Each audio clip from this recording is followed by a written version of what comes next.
Yeah, you talk about the green jobs, and that's the steering. That's steering us into saying, this is what we want you to do. They say that the green jobs is the future. No. If they were, then we would have already been creating these. We've done this before. We go solar panels, we go wind. Trust me, they keep telling us that companies are all about profits. If they were all about profits, what would they be doing? They would have gone into there to make the profits. Okay, so let me take you here, because we're with green energy. Give me a second. We're with green energy. I'm a person that believes that Americans can create anything. Right. That we can do everything. Can innovate. Yep. Okay? And if they said to me, we got $787 billion in stimulus, and we're going to do a Manhattan project, or we're going to do an X project or something, or a new refrigerator, something. We could turn it around. But it has to be something that we can build cheaply, and the whole world needs to buy. Which means that you're going to have to bypass much of the union, much of the EPA, all the issues that are macro controlling from the government. You have to become lean and efficient. All right. Now I'm going to show you next, when we come back, why this is unsustainable. You know it in your own home. I'm going to show you the housing bubble to compare it right to the bubble that is happening in Washington. Next.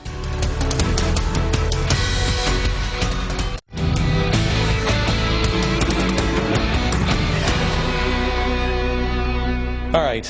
When the interest rates are low, people say we can spend money. We can afford. It happened with the mortgages. Mortgage bubble. The burst in 2008. Home payments ballooned as soon as that interest rate went up, right?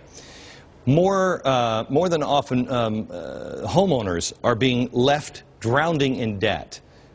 But should they have known? Yeah, but nobody wanted to tell anybody that. They didn't want to tell themselves the truth. Well, let me compare that now to what the government is doing with the bond market. Our loans for the government to run. They're mortgage loaned bonds, okay? David Buckner is here, adjunct professor, Columbia University. And David, help me out on this. What I do here is, this is you. Correct. This one is you. Yep, that's me. And this one is the government, right? Okay? And help me out on where I'm wrong. Correct me okay. If let's say I make $40,000 a year. Okay. This is my salary, but my take home. That's your net. You're going to have about $24,000 left over after taxes. Got it. Okay. Let's say I want to buy a house. Okay. The house is $120,000. I have to go to the bank and get a $120,000 loan. Right. They'll say, well, it's about $100 a month. If you get in at a 1% interest rate. Yeah. Okay. It's $100 a month. $100 a month at a 1% interest rate. They look at your salary and your take home, and assuming that you have a car and some credit card debt and maybe a student loan, you'd be able to do this. Sure. Okay? No problem. At 1% interest. Right. But let's say it's an adjustable loan. And it resets or it starts to ooze up. Okay. This is what happened to a lot of America.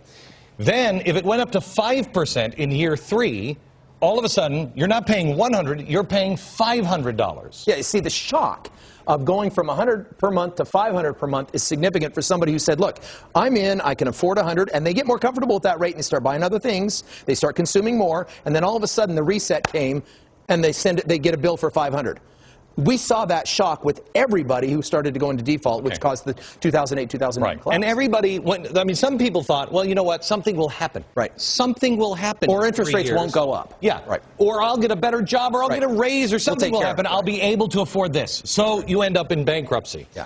If you had this salary and all the other debt and everything else, and they came at you with 5%, and they probably wouldn't have okayed you for $500. No, and if you wouldn't have qualified to begin with, you got in on a teaser rate or whatever it may have been. Got it. Okay. Now that's what happened to America and you in your house. Show me the difference with the United States in a positive way. Here's the government. Here's our salary. Okay? Yeah, so it's a little bit reversed to begin with. Our salary's less than our expenditures. We don't. Here's our salary. That's our take home because we don't tax the government. Right. We should. Here's $2.38 trillion. That's what the IRS takes. That's the collection of revenues for 2010 expectations. Unfortunately, we're spending this much. Yes. So in essence, we have to go to the bank and say, if you will, to compare it to here, we need a $1.17 trillion house. That's correct. And we need that on a complete loan because we just don't have it. Okay. So we don't have it. And you and I wouldn't qualify for that because we're not even making enough to cover our expenses. Got it. But we go out every year and we take out this loan. Okay. Now, just like when you're at the bank and you say, I want 120,000 and I did this, they check, how much else do you owe? Right. What else do you owe? Well, I got a credit card and I have a car. Okay, all right, then you qualify for that. We have to go and tell them that we have $118 trillion in vacation homes, cars, and everything else. $118 trillion. We should not be able to qualify for this. No. Yeah, right. Okay, that's why everybody's freaking out about the bonds. Okay? Correct. Now, what happens, David, if you have, it's at 5%, let's just say. What happens if it goes up to 18%? Well, in my estimations, as I go through this, if I go from 5% to 15%, I just did an easy ramp up. 15%. 15% for me. No, I went to 15%. I did kind of Carter administration, middle of the road, mid-teens. If I go from 5 to 15, my obligation increases to an 85% increase to cover that extra 10%. In other words, let me put it this way. 85% of that number of 2.38, that's my revenue. Yeah. That's my 85% of that will be consumed by paying interest only. Say it again.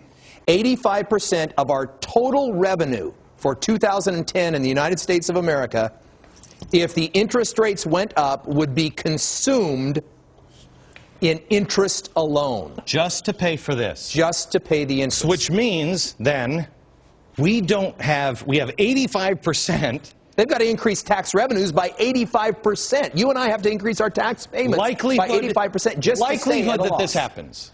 Yeah, if that moves to that point. Likelihood that this happens. Inflation is the issue. See, if we get inflation, which we know the flooding David, of the you're economy. a betting man. If this was, man. If this was you, would you take out this loan? No. I wouldn't run a deficit. America, there's even more good news. More good news. But I will tell you what I think is coming in the future. Not just on the economy, but what's happening in Washington. We'll do that next. Thanks, David. You bet.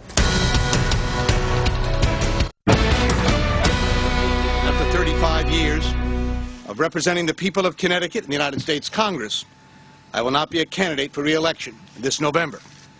There are moments for each elected public official to step aside and let someone else step up. This is my moment to step aside. This is amazing. Oh, Christopher Dodd. He's going to step aside after only 3 decades in the U.S. Senate. He's decided after a lot of thought to step down after his term and not seek re-election. Yeah, I'm sure that's exactly what was happening. Yeah, Chris is there at home. You know, it's been a good run, and after all, I think there are a few bars I haven't hit in Connecticut. You know, I haven't visited all of them yet. I'm going to step aside, let somebody else have a shot. Ooh, shot, I'll have a double. Surely Christopher Dodd is not going bar hopping anymore, and neither am I. But come on. Really, Chris? It's time just to step aside, let somebody else have a shot? These people fight tooth and nail for power. You just don't give it up. I mean, I'm sorry, but I just don't think that Chris Dodd is George Washington. Maybe that's me. The Democrats knew that Dodd was going to lose, and they cannot afford to lose another seat. They are too much in love with their supermajority. The Democrat Party thinks that you are too stupid to know that all they care about is the party, not the people who are in Christopher Dodd, they don't give a flying crap. They don't care about the values of the people that possess. They want to win, and they're counting on that belief or lack of belief in you. But the point is, Chris Dodd was the chairman of the Senate Banking Committee. He oversaw, with Ted Kennedy while he was alive, this health care overhaul. He oversaw much of the stimulus package. Chris Dodd just ran for president of the United States last election cycle. Is it possible that just out of the blue he's like, you know what, I'm going to get a nap in.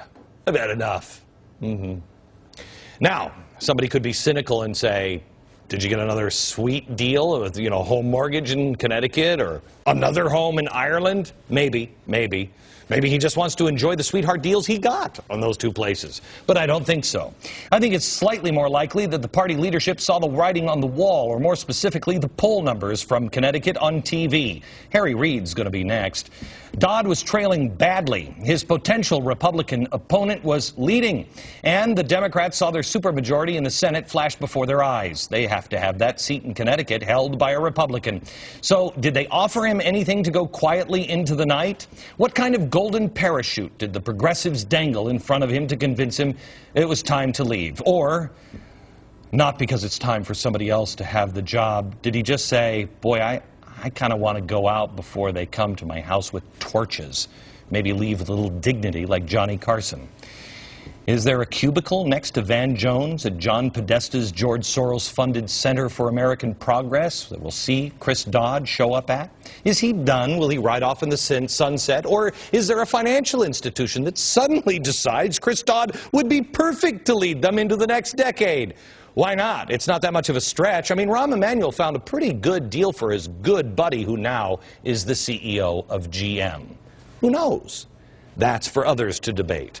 But let me tell you something that I heard about swimming at a very young age. If someone is drowning and you're not an exceptionally strong swimmer yourself, you throw them something. You grab a stick, you throw a life jacket, you do something. You do not jump into the water and try to save them.